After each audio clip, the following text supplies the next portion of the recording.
Hi everyone, welcome to Fixvy. In this video, I'm gonna tell you how to check your ATS score for free. In the last video, I shared 3 steps how to increase your ATS score with plus 30 points. If you have 60 points, you can increase plus 30 points with the 3 secret step I'm gonna share in my last video. Please go and check out, and also like and share, subscribe my channel. So let's get started.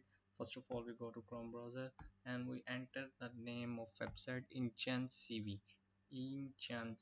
So watch it, enter on it. So as you see this first screen website, click on it and get your resume score. It's, by the way, it's for free.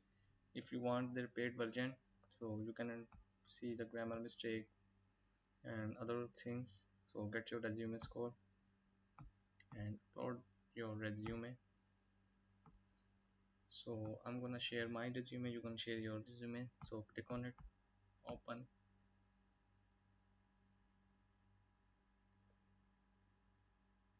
So see that it tells the by the way, it shares almost 70 to 80% score true.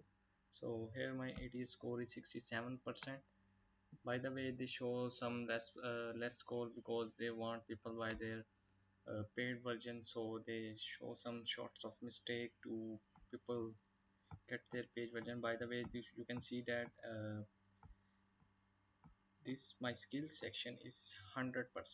So in the last video, I'm share how to increase this 100% all of these formats. So please check out my last video if you want your ATS score 100 out of 100. So as you see that my skill has 100%, 100 out of 100, and the format 67, section 67, and the style 50. So but if you watch my last video, you can understand how to increase almost 90 to 100% of your ATS score if you want to apply for international jobs, or if you want to apply any of any of the city in the world. So please watch out. Thank you so much. Like and share, subscribe my channel.